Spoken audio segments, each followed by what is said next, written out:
Hello and welcome to the Wash Your Hands podcast. I am your host, Luke, and today I am here with Izzy, Isabella. What do you want to be referred by? Isabella, I don't really mind. I go by Isabella. literally, yeah.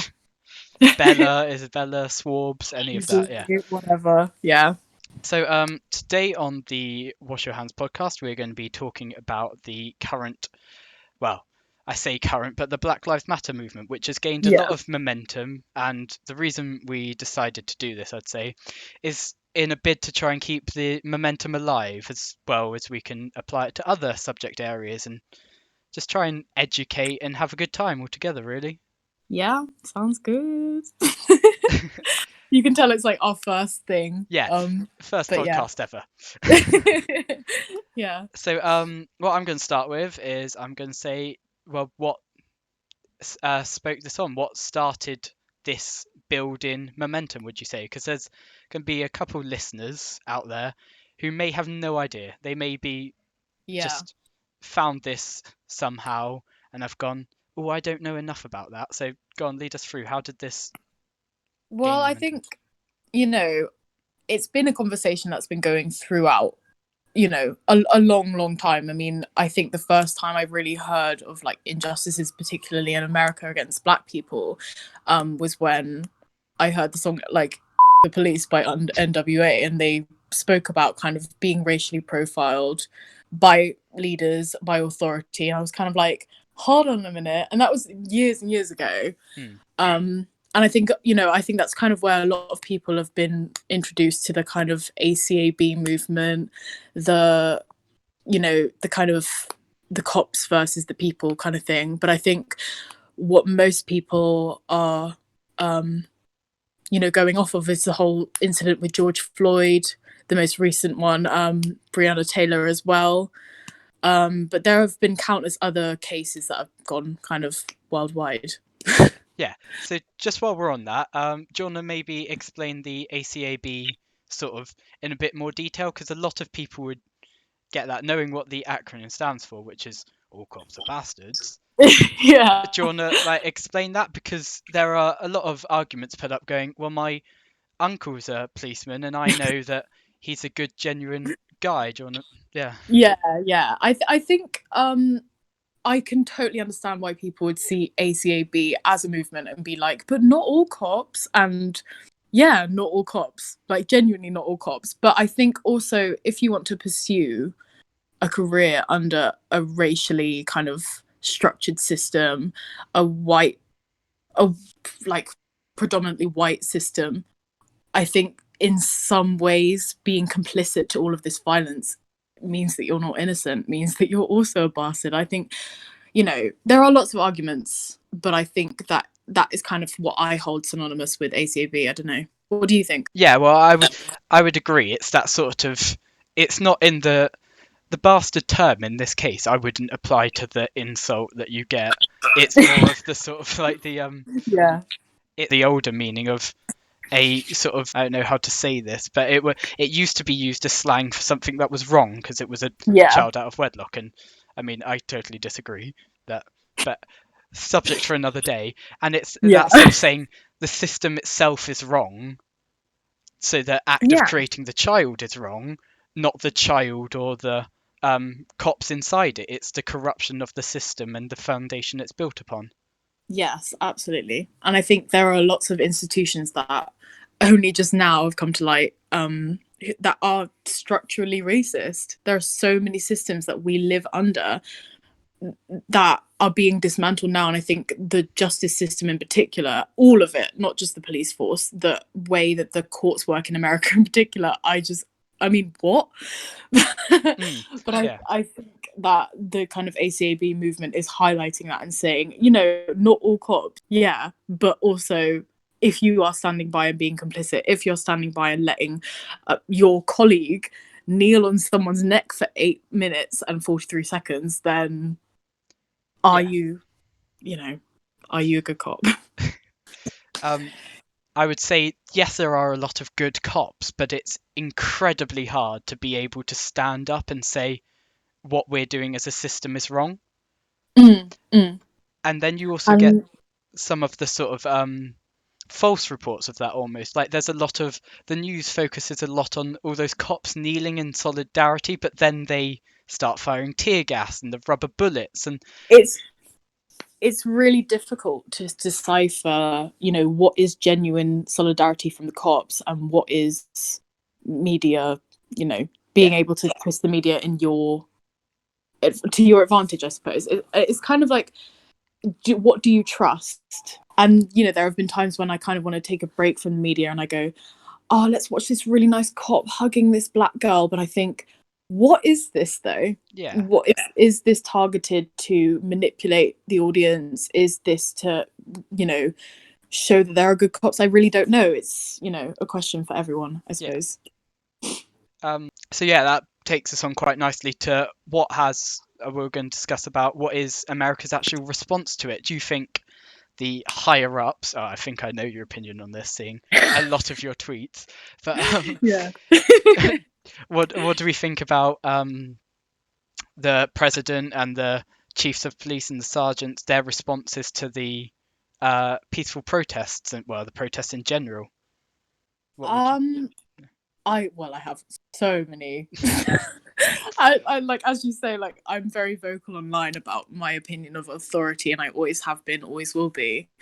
And I think that, with 246 years of slavery, 99 years of Jim Crow laws, 86 years of like lynching, there were like, I think it's 14 or 15 years of this, because it was 14 years of civil rights acts and like police brutality to date. There is no way to erase that systematic indent that those violent actions have imposed upon authority. And I think their response, the response of Donald Trump sending off his like National Guard is incredibly irresponsible without the review of, how people of color have been treated in this, in America and in this country as well. I think there has been no responsibility. There has been no clear leadership. And I never thought in my life that I'd see the president personally tweeting out when the looting starts, the shooting starts. Like, what? Like, that does sound like such an EP cover, doesn't it? It really does. I feel like in about 20 years, our kids are going to be like, did he say that? He was like, yeah, I remember being on Twitter that night. Is that real? Yeah, it's insane. Yeah, I think definitely the way the American government has handled this. I say the American government, but again, it's like the ACAB sort of thing. I'm sure it's not everyone in there, but the way that Trump has handled it on Twitter is extremely provocative. He's sending out threats to literally everybody protesting. I think the use of the word provocative is very good, because it is. Like, he is, he's using micro language, I guess, like ways in which to manipulate all of the kind of right wingers. The people who support him are seeing this as him being a strong president. Yeah. And I think people with common sense seeing this as this is a huge, irresponsible use of power, basically. Yeah. Just to add to that, we're not saying anyone who supports Trump doesn't have common sense. Because I'm not saying that. I'm sure some of you are lovely when we get to know you, but the president is acting very irrational, I would say, and is the way that he has lots of times before. And I think, because I follow quite a few libertarian, like kind of mid, like almost apolitical people, like Siobhan Head, Blair White talks a lot about this, and she's like a transgender. She voted for Trump, so it's very, it's very interesting to hear her point of view, because it's something, as much as you wouldn't like to admit it, you don't find very many transgender people who support Trump. But now, even, I think these past few days have offered solidarity between the right and the left wing, where they're saying, what the hell is Trump saying? Yeah. Why is he speaking like this? People who, I don't know, it's really interesting to see kind of a solidarity between the American people, where, there is a two system. It's like Republicans versus Democrats, and I feel like they're kind of coming together in the middle and going, hold on a minute, these are two wings on the same bird. It's crazy. It's quite funny how Trump's campaign slogan was that "Make America Great Again," and it's those four simple words to Yeah. try and unite the nation. Well, he succeeded in uniting them, but everyone, large majority, are united against him. Yes. And he has the highest disapproval rate of any president in history, 54%. And that is people who aren't even neutral on him, people genuinely saying, who is this man and why is he at the head of the Supreme Court? Is insane.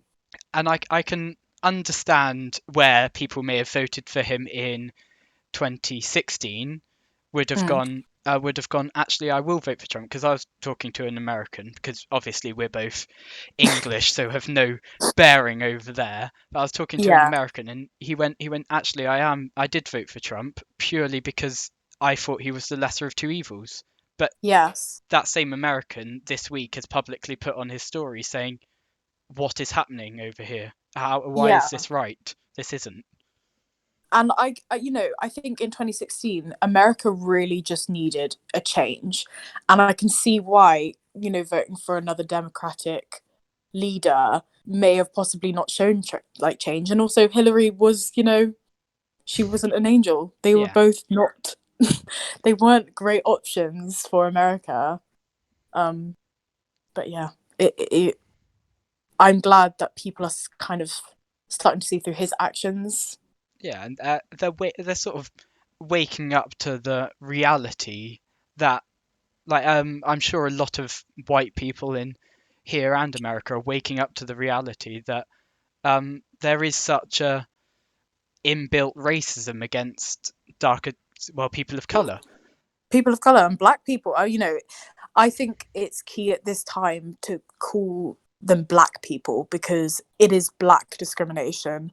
And I think people shy away from the word black because it's always been connotated with something negative, but actually blackness is blackness. That's Yeah, it, really. And I think it has more weight as a political term than actually just a personal term. Like my mum would say, I am a black woman. My brother would say, I am a black man. It's kind of, yeah, yeah, I think I'm completely off topic, but I don't know. I think it's been amazing to see through the action of Donald Trump how people have kind of come together to educate themselves. And I've seen a lot of people who are possibly more right wing, possibly more mid, kind of questioning what they used to believe. And even people, even I have questioned a lot of the time, what do I believe? And that's really important, I think, for everyone. yeah. I think it's well, oh, if when you do sort of, yeah, modern day history GCSE, we're always taught about checking the sources. I know, bring it back to good old history GCSEs, but Yeah. you're always taught, think about the sources and think about the viewpoint of the people writing them. Well, now it's becoming applicable to everyday life because you see all these posts on Twitter and you have to decipher them about the sources and what the meanings and messages are and what Mm. you're entrapped into thinking, sort of thing. Yeah, absolutely. I think there's so many ways of questioning what you believe, and that can start with just simply consuming art from the other side of it. Consuming black art, consuming art from people of color, like not just black art, but Mia Matangi. Yeah, She yeah, talks a lot about the discrimination in her home country, Sri Lanka. And through listening to her music, it's made me question: am I listening to enough people of color? Am I listening to the experiences of people from Sri Lanka or Pakistan or India? You have to constantly be questioning, how am I helping this community? And that can literally start with, supporting the artists, supporting the yeah, businesses, that can supporting that the, can be an entire subject, like in itself. I think that is completely crucial to. well, we'll come on to that a little bit in the second half. Yes, yes. We've sort of reached our halfway point at the minute, so we're going to take a quick break because we are both very new to this, refresh our voices, get everything ready, and we'll see you after the break. Cool.